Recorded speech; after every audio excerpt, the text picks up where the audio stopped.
So I actually wanted to go back to my hotel room to record this video, but this topic and the message is too urgent, so I thought I'd just step out of the conference that I'm attending here in Cape Town to do this quick video. The President of South Africa, Cyril Ramaphosa, has signed the Expropriation Bill in an attempt to make it a law in South Africa. Now, as you probably know, in South Africa there has been this raging debate about expropriation without compensation for a few years now, but especially since 2018, when the government took a decision that they want to change the South African constitution to empower the state to expropriate or confiscate, we could just as well say, private property without compensation. In other words, taking people's stuff without giving them anything in return. And so this process, a long process has been followed in this regard, and the entire idea has been discredited to such an extent that it doesn't really make sense for them to carry on, amongst others due to the fact that all the available evidence indicates that it's not going to work. But also, other than that, during the public consultation process, it was very clear that the vast majority of people don't want this. Firstly, because people who participated in this process said that they think it would be a very bad, destructive idea. But also because there were a lot of research done within South Africa, including opinion surveys and so forth, which has found that, for example, the amount of people in South Africa who think that land reform is the most important thing that ought to be done to fix South Africa is about 1%. Now, there's much more that can be said about why this is such a destructive idea. And I will say more about this in the future, but I think it's very important to get the message out now that the President of South Africa is trying to implement this, and the ruling ANC is trying to implement this, despite the fact that they have lost dramatic support in the last election, falling to 40% support, and despite the fact that there is a government of national unity in South Africa. So as a result of their loss of support, the ANC managed to stay in power by forming a coalition government with several opposition parties, probably all of which are vehemently opposed to this idea.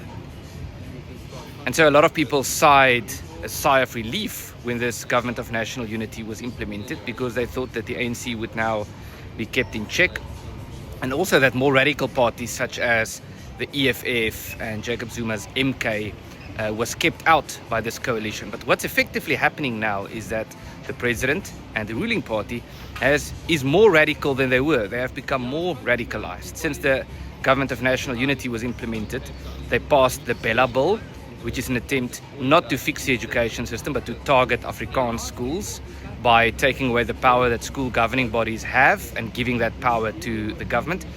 And now they want to pass the Expropriation Bill, which would give the government the power to expropriate private property without compensation, or to take people's stuff. And so the question that we need to answer is, what's the point of having a government of national unity if it's a more radical, more aggressive government than the one we had when it was only the ANC? Now, surely the argument is that we need to make sure that parties like the EFF, which is also falling apart, and MK are kept out of power, and therefore we need these opposition parties. We need the DA and the Freedom Front and so forth to be part of government to make sure that it's a more responsible government. But the worst possible outcome that we can have is to have a coalition government that acts as a rubber stamp for a more radical, more aggressive ANC. And that does seem to be the case at the moment. Now, I recently spoke yesterday, actually. In fact, I had an interview with Helen Ziller, the federal chairperson of the DA, which will be published on our podcast soon, on the Pioneer podcast. And she also spoke about this nuclear option. The nuclear option being a point where opposition parties, such as the DA, decide that they need to step out of the government of national unity. And I don't want to speak on her behalf, so you can watch that interview when it comes out. And I think that's a very important factor to consider, because stepping out could mean that other parties might be able to fill the void. But the question that we still have is, what's the point then of being in the government of national unity to keep the more radical parties out if these more radical ideas are being implemented under your watch?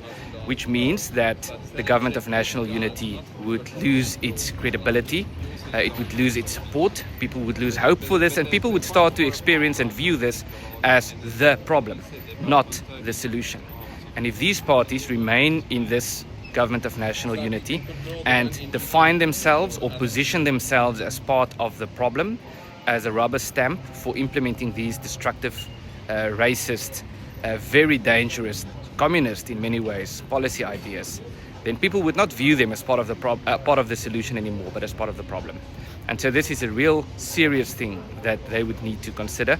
And so the process forward now is that the DA Minister, Dean McPherson, has to sign this bill before it can become law. And this would be the biggest test that the government of national unity has had to endure since it was established. And our concern here is that acts like the Bella Bill, which is the Bella Act now, was defined or depicted by these opposition parties as a red line, as a line that cannot be crossed. It has been crossed and nothing has happened. And also expropriation without compensation has been defined as a line that cannot be crossed, and they are now crossing that line as well. So what's the point of being in a coalition repeatedly saying that there are red lines that cannot be crossed, only to see these lines being crossed and not doing anything about this? This is the biggest test that this government of national unity has had. And I think the parties who have been voted for by people who want to ensure that legislation such as the Bella Act and legislation or policy ideas such as expropriation of private property without compensation be kept out. People who wanted to ensure that this is kept out by voting for these parties who are now part of this government who is currently implementing these policy ideas need some feedback. We need to get feedback. We need to understand why is this happening and what are these opposition parties going to do in response to this.